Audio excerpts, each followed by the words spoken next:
Seguimos después de este parón de la serie de Lucas, volvemos a retomar el Evangelio. Perdonadme si hoy hablo más bajito, pero he pasado una noche regular, llevo un fin de semana un poco regular. De hecho, esta mañana tenía fiebre, pero bueno, no iba a dejaros sin predicación, aunque me hubiera quedado encantado hoy en casa descansando, pero bueno, me vaya a tener que soportar durante un ratillo, así que lo siento por vosotros. Bueno, como ya se ha dicho en otras predicaciones, a lo largo de toda esta serie expositiva de Lucas, Jesús emprendió un largo viaje hacia Jerusalén en el capítulo 9. Y estamos ya hoy en el capítulo 14 y Jesús sigue ese viaje de descenso hasta Jerusalén para celebrar la Pascua. El viaje, por lo que parece, lo está haciendo bastante tranquilo, porque el viaje en sí, aunque el viaje en sí hubiera durado poco tiempo, porque se cree que el viaje es bordeando el río Jordán, sin pasar por Samaria, porque había bastantes hostilidades con los samaritanos. Entonces él baja por la región de Perea, pasando por Jericó hasta Jerusalén. No sabemos exactamente en qué lugar se encuentra en este pasaje, pero Jesús está en el proceso de ese viaje. Este viaje, como he dicho, como estaba diciendo, se hubiera hecho en cuestión de 7 días. No hay mucho tiempo para la época, pero bueno, pues seguramente estaría tardando semanas, incluso meses. Pero en el camino, pues se lo toma bastante relajado. Él con sus discípulos, pues paran a descansar. Jesús está cumpliendo en ese camino con su ministerio, el ministerio que le ha sido encomendado. Y como he dicho, pues paran a descansar y asisten a eventos como el evento o la comida o la celebración del Sabbat del pasaje de hoy. Jesús fue invitado a una comida a la que solo un grupo muy selecto y distinguido asistía. Tenemos que saber que los fariseos eran muy elitistas y solo las personas que ellos consideraban iguales a ellos o superiores, eso les daba prestigio y solamente esas personas eran acogidas en este tipo de comidas, ¿no? Que se celebraban después de la sinagoga, era casi una cena, pero bueno. En estas celebraciones solamente un grupo muy selecto de personas accedía. Y bueno, en realidad Jesús era una persona muy importante. Incluso se puede decir que era superior a ellos. Por lo que podemos entender que la invitación parece muy acorde, ¿no? Pero en realidad no lo invitaron con buenas intenciones. Más bien lo invitaron para tenderle una trampa y pillarlo haciendo una sanación en el día de reposo. Así que vamos a leer el pasaje que se encuentra en Lucas 14, del 1 al 24. Dice así: Aconteció que un sábado Jesús entró a comer en casa de un jefe de los fariseos. Estos estaban al acecho. Delante de él había un hombre hidrópico, y entonces Jesús preguntó a los intérpretes de la ley y a los fariseos: ¿Está permitido sanar en sábado? Pero ellos no respondieron, y Jesús, tomando al enfermo, le sanó y le despidió. Luego les preguntó: ¿Quién de vosotros, si su asno o su buey cae en algún pozo, no lo saca inmediatamente, aunque sea sábado? Ellos no pudieron replicar. Jesús, al observar cómo los convidados escogían los primeros asientos en la mesa, les contó una parábola. Cuando alguien te invite a un banquete de bodas, no te sientes en un lugar principal, porque quizá otros más distinguidos que tú hayan sido invitados también. Y el anfitrión se acerque y te diga: cede el lugar a este. Entonces tendrás que ocupar avergonzado el último lugar. Así que cuando te inviten, siéntate en el último lugar para que cuando venga el anfitrión te diga: amigo, sube más arriba, al lugar más importante. Entonces aumentará tu prestigio delante de los otros invitados, porque cualquiera que se ensalza será humillado y el que se humilla será ensalzado.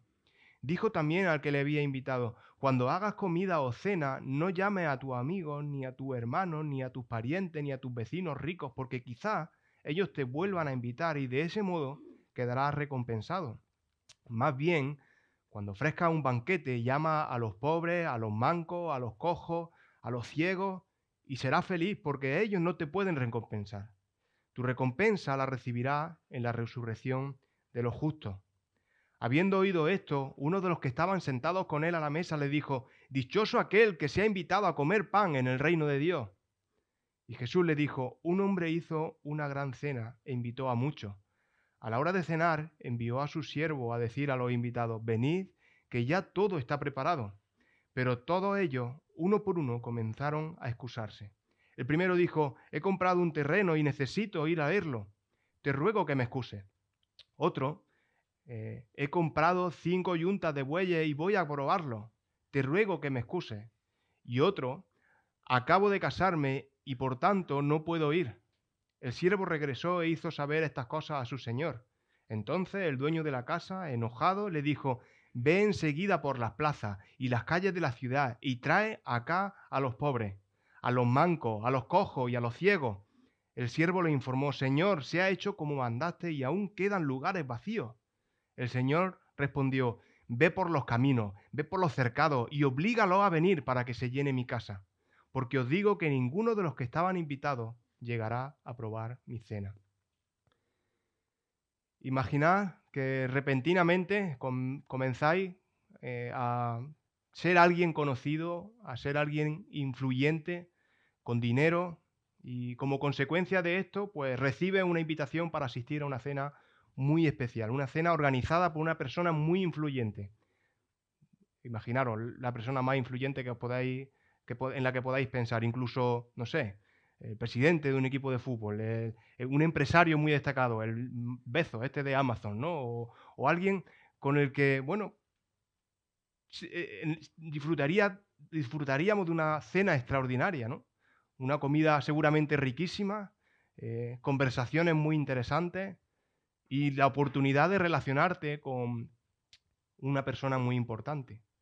Sin embargo, cuando llega el día de esa gran celebración, de esa gran cena, de ese gran evento, decides que no puedes ir. Tal vez te sientes muy cansado, tal vez como yo hoy, resfriado, sin ganas de hacer nada. Y vienes, bueno, piensas, pues, bueno, habrá otra oportunidad, ¿no? Si yo ya soy una persona influyente, si hoy me han invitado, me podrán invitar otro día. Entonces, desisten, ¿no? Pero igual que tú, hay otras personas invitadas. Y todas esas personas distinguidas, pues rechazan también la invitación por diversos motivos. Ahora imaginaros la reacción de ese anfitrión. Lógicamente se debe de haber molestado y se molesta porque todos sus invitados han rechazado esa generosa invitación. Pero él, en lugar de cancelar la cena, decide que no va a cancelarla, que él va a seguir adelante y va a invitar a otras personas, personas comunes, personas desconocidas, incluso aquellas que normalmente jamás habrían sido invitadas o consideradas como dignas para asistir a esa comida en esa mansión. La historia del gran banquete en Lucas 14 refleja esta realidad del reino de Dios. Nos habla de un Dios que ofrece una invitación gloriosa, pero también de personas que rechazan esa oferta, ya sea por apatía, ya sea por distracciones, por otras prioridades equivocadas. Jesús quiere invitarnos a reflexionar sobre nuestra respuesta a su gracia y sobre cómo vivimos esa invitación divina. Jesús estaba en la casa de un fariseo muy importante, en un sábado, como he dicho, después de celebrar en la sinagoga un día de descanso sagrado. Y desde el inicio el ambiente parece que estaba un poco cargado, ¿no? Que había tensión. Los fariseos habían estado maquinando, habían estado ideando cómo hacer para que Jesús cayera en una trampa, ¿no? Cómo hacer para acusarlo y poder condenarlo. De hecho, imagino que como he dicho antes también, estas comidas en sábado eran muy elitistas y solo personas de renombre y a las que ellos consideraban dignas eran invitadas. Y aquí vemos a un hombre con una enfermedad rara. Concretamente padecía idopresia o idopresía, ya no sé ni decirlo. Pero no sé si sabéis lo que es esta enfermedad. Es una enfermedad que acumula líquido en diferentes partes del cuerpo, ¿no? Y estos fariseos, ya sabemos por otras ocasiones, que eran muy especiales y consideraban que estas enfermedades pues, eran causadas por el pecado de esta persona. Por lo tanto, ellos consideraban que esta persona estaba recibiendo el castigo de Dios por su pecado. Y lo hacía en esta forma, con una enfermedad.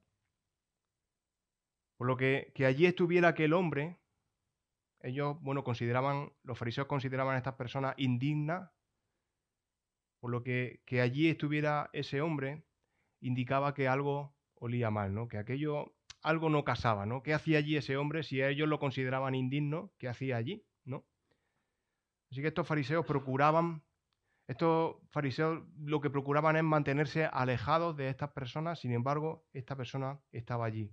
Por lo que las intenciones de estos hombres, de estos fariseos, no eran buenas. De hecho, colocar a este hombre allí era una prueba para Jesús. Querían ver si lo sanaría en sábado. Ellos querían que lo sanara en sábado. Fijaros que ellos conocían del poder de Jesús, pero ellos querían que violaran sus normas estrictas, encasilladas de la ley. Pero aún así, Jesús realizó una sanación milagrosa y compartió enseñanzas que confrontaron los valores y prioridades de quienes lo rodeaban. En Lucas 14, del 1 al 24, aunque aparentemente se centra en un banquete, en realidad es un poderoso llamado a examinar nuestra relación con Dios, nuestras actitudes hacia otros y cómo respondemos a su invitación. En este pasaje veremos tres grandes lecciones. La primera de ellas es que la compasión la compasión es lo que caracteriza al reino de Dios. En segundo lugar, que la humildad es la marca de los ciudadanos del reino. Y en tercer y último lugar, la gracia está abierta para todos, ¿no? Todos son llamados a participar en ese banquete eterno. Esta reflexión nos debe de llevar a una pregunta central. ¿Cómo respondemos a la invitación de Dios? ¿Estamos listos para aceptar su llamado hoy? Acompañarme a explorar las enseñanzas transformadoras que Jesús compartió en este pasaje de Lucas 14, del 1 al 24. Y la primera enseñanza, la más clara que encontramos en este pasaje, es una característica del reino de Dios, una característica esencial y que hace posible que podamos pertenecer a ese reino. Y le he dicho antes, ¿cuál es esa característica? La compasión. Tenemos un Dios compasivo. ¿Qué te hace pensar que tú no tengas que serlo? Tristemente, así actuaban aquellos fariseos. Vivían ajenos a los problemas de las personas y en vez de ayudar a esas personas, ponían aún más carga encima de esas personas. Por eso, Jesús enfrenta directamente la hipocresía de estos fariseos preguntándole, ¿está permitido sanar en sábado? A mí Jesús no para de asombrarme, ¿no? Es increíble. Pasa de ser el afectado por la maquinación de estos hombres a realizar una simple pregunta que los calla al instante. Pero yo me pregunto, ¿por qué no responden? Y seguramente ellos estarían pensando, si decimos que sí está permitido, bueno, pues faltamos a lo que nosotros estamos diciendo, que no se puede hacer nada en el sábado, ¿no? Y no sirve de nada todo el tinglao que estamos montando. Y si decimos que no está permitido, es posible que entonces no lo sane y no podamos acusarlo. Así que nada de lo que estamos montando sirva para nada. Y la conclusión es que ellos permanecen callados a la pregunta de Jesús, porque ellos estaban más preocupados por sus tradiciones y sus malas intenciones orgullosas que por el sufrimiento de aquel hombre enfermo. Solo querían pillar a Jesús violando sus interpretaciones estrictas de la ley. Pero Jesús sí estaba preocupado realmente por aquel hombre enfermo. ¿Y qué hace? Lo sana y le dice que se vaya. Después de este silencio incómodo, Jesús le hace otra pregunta a los fariseos. ¿Quién de vosotros, si su asno o buey cae en algún pozo, no lo saca inmediatamente, aunque sea sábado? Y ellos seguían callados. Y este silencio revela la falta de compasión en sus corazones, porque ellos sabían que si eso ocurría no iban a dejar morir al animal. Un animal tenía mucho valor económico y no me imagino que pudieran permitirse que un buey o un asno muriera así como así. En contraste con esta serie de despropósitos egoístas de parte de los fariseos, Jesús actúa con gracia y misericordia sanando a este hombre, como he dicho antes. Y podemos ver claramente que Jesús valora las personas por encima de las reglas. Él centra su atención en el sufrimiento de la persona. Deja a un lado la ley retocada tras años y años de minuciosa religiosidad. Y esto a nosotros debe de hacernos reflexionar, porque a menudo nuestras tradiciones religiosas puede hacer que perdamos de vista el verdadero amor práctico hacia nuestro prójimo. Podemos quizás estar más preocupados por cumplir formalidades que por mostrar la gracia de Dios a los demás. Si es así, debes modificar tu conducta, porque en Jesús vemos el valor de las personas por encima de las reglas. Y esas reglas mayormente son prejuicios humanos. Y esto es un desafío, porque ¿cómo respondemos al sufrimiento a nuestro alrededor? ¿Cómo estamos respondiendo nosotros al sufrimiento que hay a nuestro alrededor? Quizá alguien cercano a nosotros necesita de nuestra compasión activa más que de nuestras palabras sin acción en la práctica. La segunda enseñanza clara que encontramos en este pasaje es la marca que caracteriza a los ciudadanos del reino, la humildad. Jesús había notado cómo los invitados buscaban lugares de honor en la mesa, un reflejo esto de su orgullo. Estos hombres usaban precisamente estas celebraciones para darse pompa uno a otro. Era un hoy me toca a mí y mañana te toca a ti. Se invitaban para luego ser otra vez invitados por ellos. Y en estas celebraciones continuas, sábado tras sábado, sentarse cerca del anfitrión era un símbolo de prestigio. Las mesas eran con forma de U, así como la estáis viendo, eran con grupos con especie de tresillos o divanes donde se podían sentar 3 personas. No he encontrado una imagen más fiel, pero bueno, para que os hagáis una idea. La zona de más honor sería la de arriba. En el centro estaría el anfitrión. A la derecha del anfitrión estaría la posición de más honor. A la izquierda, el siguiente. Este grupo de 3 sería el siguiente con más honor. Al otro lado, el siguiente. Al otro lado, el siguiente. Al otro lado, el siguiente. Y así te iba alejando de la parte principal. Esa sería la composición de una mesa y ellos estarían luchando por conseguir sentarse cerca, ¿no? Jesús conocía todos esos tejemanejes, sabía que estas cosas sucedían en estas ocasiones y él no duda en usar esto para dar una lección sobre la humildad. Le advierte que buscar el lugar más alto les puede llevar a la humillación si el anfitrión los mueve a un lugar inferior. Imaginaos, te sientas allí y te dice, no, tú aquí no, te tienes que poner aquí, ¿no? O te tienes que poner allí abajo. Es mejor elegir un lugar humilde y que llegue el anfitrión y te diga, no, vente conmigo, te vas a sentar a mi mano derecha.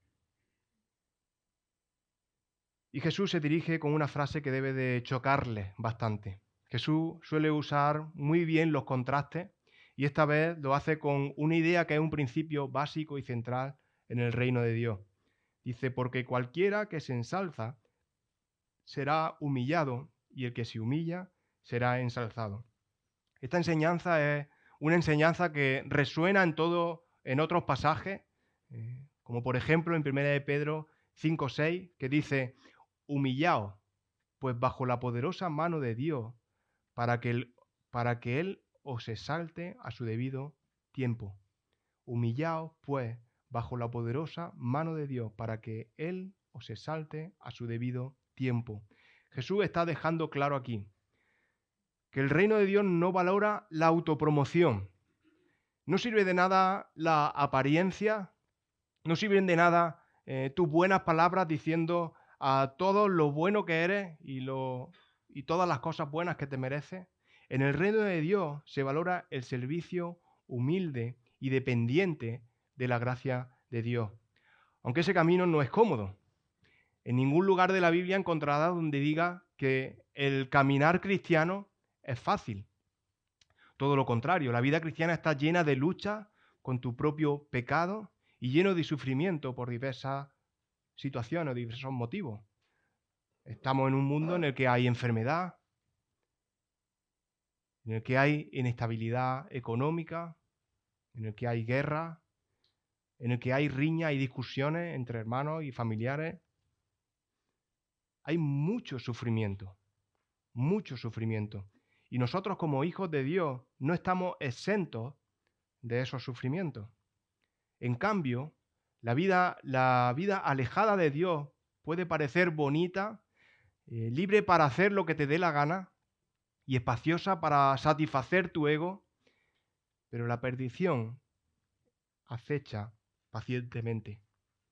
Todos conocemos el pasaje de Mateo 7, los versículos del 13 al 14, que dice, entrad por la puerta estrecha, porque ancha es la puerta y espacioso el camino que lleva a la perdición. Y muchos son los que entran por ella, pero estrecha es la puerta y angosto el camino que lleva a la vida, y pocos son los que la hallan. Cuando leo este pasaje, pienso en un camino muy difícil, un camino que ni siquiera se puede llamar camino, que transita por un desfiladero, un camino que puede resultar peligrosamente mortal andar por ahí, pero ese camino tiene instalada una línea de vida, donde tú puedes enganchar tu arnés, que eso te aporta seguridad. Ese camino puede hacerse muy largo, pero al final de la travesía, tras muchos vericuetos, encuentra una pequeña grieta, un paso hacia un lugar glorioso. Pero el paso por esa puerta requiere de una humillación tal que se puede decir que casi es necesario arrastrarse para poder cruzar al otro lado. Caminar solo en tus propias fuerzas por ese camino es inútil, porque con un simple resbalón caería irremediablemente. Pero como he dicho antes, la línea de vida te mantiene a salvo. Resbala, puedes resbalar, pero vuelve al camino, con magulladura, pero vivo y hasta el final. Y a cada paso que das, te das cuenta de tu incapacidad, vas siendo cada vez más consciente de que andar ese camino solo sería imposible y te vas haciendo más pequeño. Y la línea de vida la vas sintiendo más segura, más importante, más grande. En cada paso que das, eres capaz de reconocer la importancia y la necesidad de humillarte. Esa es la realidad cristiana. Nada de autopromociones como la de los fariseos. La marca que identifica a un miembro del reino de Dios es la humildad. El reconocimiento de tu incapacidad y la necesidad de perdón de Cristo en tu vida. Él es nuestra línea de vida. Sin Él sería imposible encontrar esa grieta de acceso a la eternidad. Aunque estos hombres que escuchaban a Jesús no estaban dispuestos a reconocer lo que Jesús le decía como una verdad real. Por eso Jesús sigue desafiando a los oyentes, esta vez al anfitrión, y lo hace desafiándolo a invitar no a los ricos, ni a los poderosos, sino a los pobres, a los cojos, a los mancos y a los ciegos. Este grupo simbolizaba a los marginados de la sociedad, cosa que ellos seguro que no estaban dispuestos a hacer. De hecho, estoy seguro que les pareció un chiste de Jesús, que invitemos nosotros a los pecadores. Está chalado. Pero Jesús saca a la luz el verdadero deseo de su corazón de ensanchar, de engordar, de aumentar su ego, que contrasta con la verdadera marca del Hijo de Dios, la humildad.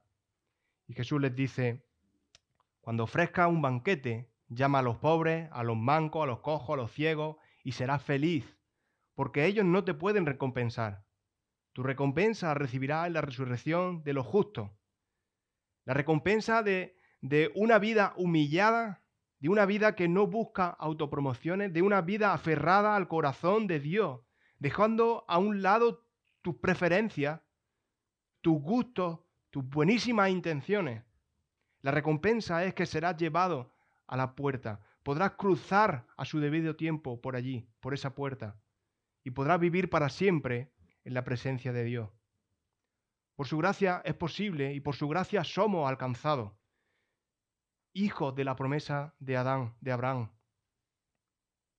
La gracia se abre y te invita a ser partícipe de este banquete eterno. Uno de los invitados ya se está imaginando en ese glorioso lugar y no duda en decir a Jesús osadamente, dichoso aquel que se ha invitado a comer pan en el reino de Dios. Parece que ha entendido la exhortación de Jesús, pero es muy probable que siga obcecado en pensar en la exclusividad del pueblo judío. Y creo que es así porque Jesús incide en el tema respondiendo con una parábola para enseñar sobre la amplitud del reino. El reino es más amplio de lo que este hombre se está pensando. Y además Jesús advierte sobre el peligro que entraña el rechazarlo. En la primera parte de esta palabra hay un anfitrión que organiza un banquete y envía invitaciones. Esta invitación simboliza el llamado inicial de Dios al pueblo de Israel. Sin embargo, los invitados rechazan esta invitación. Cada excusa está reflejando prioridades equivocadas. El primero dice, he comprado un campo y tengo que ir a verlo. Pero qué excusa más mala. Si tú has comprado un campo, se entiende que tú ya has visto el campo o vas a comprar un campo sin verlo. Tú ya has visto el campo. ¿Qué excusa más mala, no? Otro dice, he comprado 5 yuntas de bueyes. ¿Y tienes que probarlas. Y no las has probado antes de comprarlo. Qué excusa más mala, ¿no? Otro dice, me he casado. ¿Y no puedes ir a un banquete porque te has casado. Vaya excusa más mala. Dice, si alguno quiere venir en pos de mí, niéguese a sí mismo, tome su cruz cada día y sígame. Si alguno quiere venir en pos de mí, niéguese a sí mismo, tome su cruz cada día y sígame. Esto lo podemos leer en Lucas 9:23. El rechazo de los invitados no solo representa el rechazo de los fariseos y el pueblo judío en general, sino que también simboliza, como a menudo también sucede en la actualidad, Dios y su reino son puestos a un lado por las prioridades que nos entretienen, las prioridades terrenales. Frente a ese rechazo, el anfitrión llama a los marginados. Dice el texto que llama a los pobres, a los cojos, a los ciegos, a los mancos. Y esto refleja la apertura del reino de Dios a quienes el mundo ni siquiera se plantea que puedan ser miembros de ese reino, porque los considera indignos. Pero no solo lo abre para ese grupo, sigue habiendo espacio para más, dice el texto, y los siervos son enviados por los caminos y por los vallados. mostrando así que el reino de Dios está abierto a todos. Como escribió Pablo, el apóstol Pablo, a los Gálatas, dice, ya no hay judío, ya no hay griego, no hay esclavo ni libre, no hay hombre ni mujer, porque todos sois uno en Cristo Jesús. Y vosotros sois de Cristo, ciertamente descendientes de Abraham, sois y herederos según la promesa. Los que rechazaron la invitación original no tendrán una segunda oportunidad. Es una advertencia real y las consecuencias de despreciar la gracia de Dios van a ser terribles. Yo te animo a que no caigas en ese error de poner excusas baratas. ¿Es tu prioridad realmente el reino de Dios? Y si hay cosas que estorban, puedes reconocer cuáles son esas prioridades, esas falsas prioridades que te alejan de Dios. Yo os animo a que examinemos nuestro corazón. No te quedes inmóvil en el reino si ya estás allí. Porque, como todos conocéis, el texto dice, id y hacer discípulos a todas las naciones. No nos podemos quedar inmóviles en ese reino. Y si aún no estás dentro, no pierdas la oportunidad. En Hebreos 3:15 podemos leer, si oís hoy su voz, no endurezcáis vuestros corazones. No desprecies la gracia de Dios. No seas indiferente a su llamado. Hoy Dios te está invitando a su banquete celestial. ¿Cómo va a ser tu respuesta? ¿Responderás a su invitación con fe y acción? ¿O por el contrario, vas a permitir que el orgullo, que la comodidad o las prioridades equivocadas te aparten de una comunión eterna y perfecta junto a tu Creador? ¿Cuál es tu decisión? Señor, ayúdanos a ser conscientes de nuestra incapacidad. Ayúdanos a caminar por el camino que nos lleva a ti. Que cada corazón hoy aquí presente, que aún no te haya reconocido como su rey, sea transformado para aceptar tu invitación. Señor, ayúdanos a reflejar tu amor en nuestro día a día. Gracias, Señor, por tu compasión hacia nuestras vidas y gracias, Señor, por tu salvación. Amén.